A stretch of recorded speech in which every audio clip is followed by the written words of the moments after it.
SIR মামলায় জাতীয় নির্বাচন কমিশনের হলফনামা তলব করল কলকাতা হাইকোর্ট। কোন প্রক্রিয়ায় বাংলায় এসআইআর হলফনামা আকারে তা জানতে নির্দেশ ভারপ্রাপ্ত প্রধান বিচারপতি সুজয় পালের ডিভিশন বেঞ্চের। আদালতের নির্দেশ অনুযায়ী আগামী 18 নভেম্বরের মধ্যে এই হলফনামা জমা দিতে হবে। অন্যদিকে বৃহস্পতিবার শুনানিতে মামলাকারী আইনজীবী বিএলওদের পর্যাপ্ত নিরাপত্তা দেওয়ার আবেদন জানান।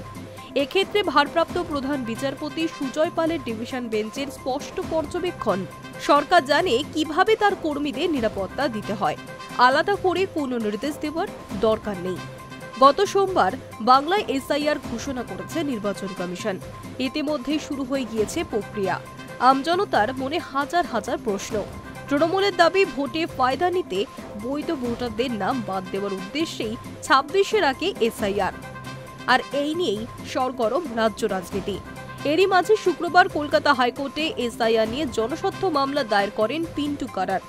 কলকাতা হাইকোর্টে আবেদনে মামলাকারী এসআইআর এর সময়সীমা বাড়ানোর আবেদন করেছেন। একই সঙ্গে আদালতের নজরদারিতে এসআইআর করার কথাও বলেছেন। শুধু তাই নয়, বিধানসভা নির্বাচনের আগে কেন এসআইআর প্রয়োজন তা স্পষ্ট করার কথাও বলেছেন মামলাকারী।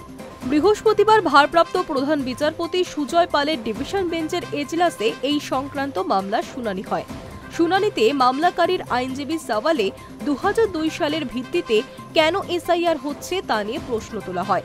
একই সঙ্গে 2025-এর তথ্যের ভিত্তিতে বাংলায় যাতে এসআইআর করা হয় সেই আবেদনও জানিয়েছেন। অন্যদিকে শুনানিতে জাতীয় নির্বাচন কমিশনের আইনজীবী জানান 2002 সালে শেষবার এসআইআর হয়েছিল। সেই সময় যাদের নাম ভোটার লিস্টে ছিল তাদের নতুন করে কোনো নথি দেওয়ার প্রয়োজন নেই। অন্যদিকে এসআইআর প্রক্রিয়ায় ইতিমধ্যেই বিএলওরা বাড়ি বাড়ি যেতে শুরু করেছেন। হুমকির মুখে পড়তে হচ্ছে তাদের। সেই বিষয়টি কলকাতা হাইকোর্টে তুলে ধরেছেন মামলাকারীর আইনজীবী। জানান, দিকে দিকে বিএলওরা হুমকির সম্মুখীন হচ্ছেন। তারা সরকারি কর্মী, তাদের নিরাপত্তা দেওয়া হোক। যদিও এহেন আবেদন খারিজ করে দেয় ভারপ্রাপ্ত প্রধান বিচারপতির division bench. Hi news network.